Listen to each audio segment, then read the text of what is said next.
I'm here at Virus Bulletin 2009 with Costin Raiu, Chief Security Expert at Kaspersky Lab.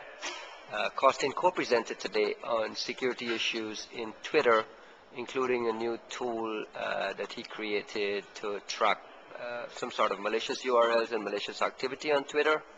So we're going to get into a little bit about that later on. Costin, can you just give us a brief overview of the presentation? What was the general gist of it? This was a joint presentation with Morten Swimmer from Trend Micro. Basically, we both worked on very similar projects at Kaspersky and Trend Micro and decided to combine our results to make it more interesting for the users, specifically because I was focusing more on providing statistics about malware on Twitter, and Morten was more focused on designing a system which is able to identify future attacks. Were you finding similar things? Because this was kind of a parallel project. Morten was doing his on his own without your knowledge. You were doing your own, which is basically the same sort of scanning tweets for signs of malicious activity. Unsurprisingly, once we started putting our results, combining our results together, we discovered that we were both seeing pretty much the same thing. Yeah.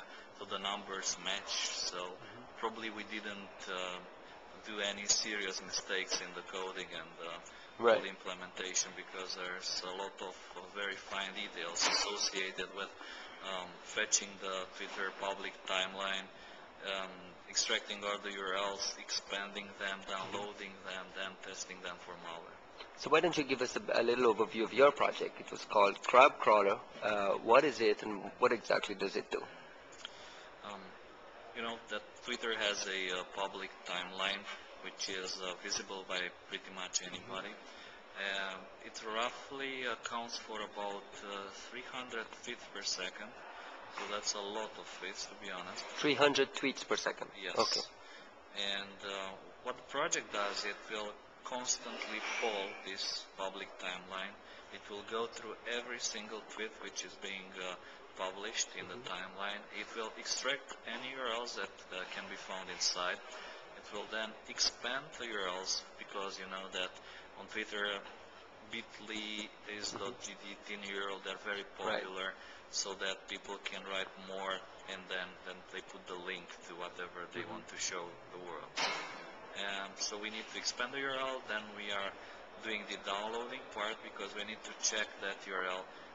Besides looking at the URL itself from different points of view, we also need to download the content and to scan the content for malware. So the system is pretty much doing all these things together, processing roughly about 500,000 URLs per day, which is a lot. Let's say. Are you accounting for every tweet and every URL ever tweeted on Twitter? Twitter has a limit.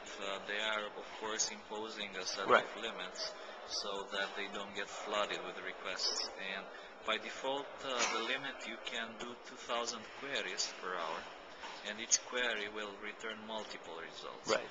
But they also give you the option for software developers to get whitelisted and to fetch up to 20,000 requests per hour. So which is what we are doing at the moment. Okay. We are doing it in parallel with multiple computers.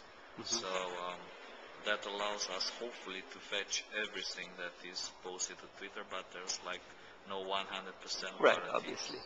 You're able to, for every link sent on Twitter, what percentage of it is short URLs?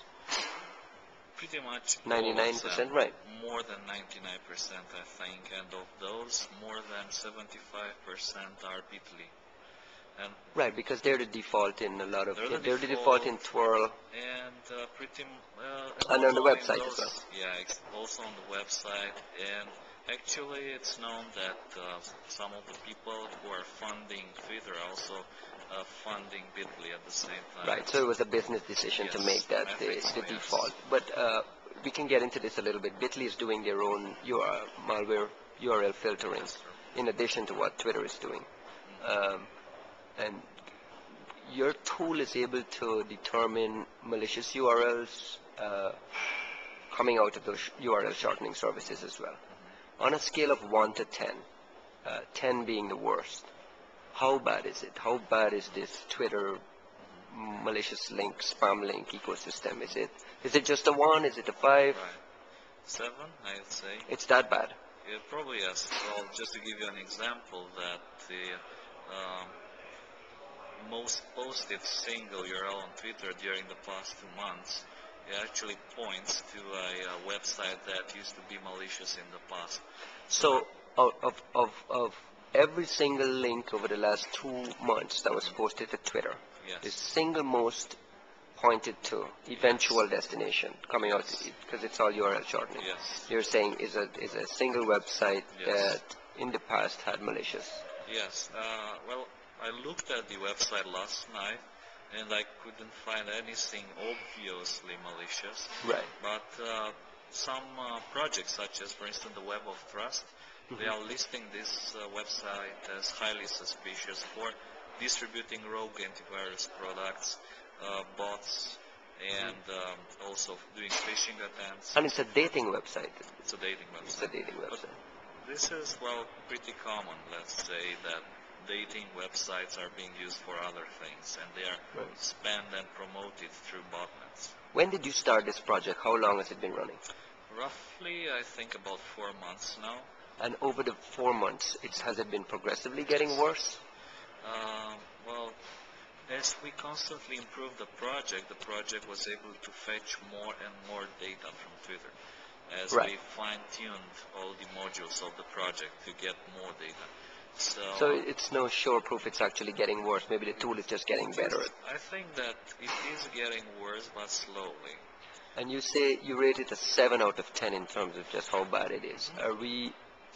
Is that mostly related to spam? Is it related to actual malware downloads? Is it mostly related to like the coup face type attacks? When we say malicious, Yes. what is the Well, the vast majority at the moment, those are spammed links pointing to dating websites, pharmacy websites, enhancement products. so and all it's that. just the email spam migrating to Right. Twitter, right? Exactly. But then again, there's let's say a decent percentage of the links they're pointing to websites which, let's say, otherwise should be clean, but they have been infected through massive hacking attempts such as the 9-ball attack or the Right. Tumblr attack. Right. So it might be a legitimate website, but Exactly. it's been infected. Yes, there's quite a few of those actually. Right. And finally, there's viruses, worms such as Cookface, which use Twitter for replication. So they post links to websites which have malicious code on them. Right. Right. And it's been progressively getting Twitter in a sense is getting dirtier. Slowly but surely. The effect of URL shorteners just make it harder for end users to really be vigilant about what they're clicking onto. Well, I mean, in theory, yes. we've been training people to look at the URL, try to make trust decisions based on what you know and what you see. But just the theory of URL shorteners just throws that out of the window. Do you think that increases the likelihood of Twitter just becoming a cesspool?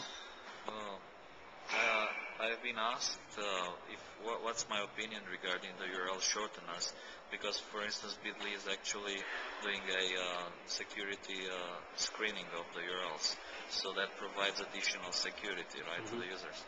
And so somebody asked me if actually are the URL shorteners making it worse or better from a security point of view. I mean, my opinion, I think that they're like increasing the problem. They are making it more serious from this point of view.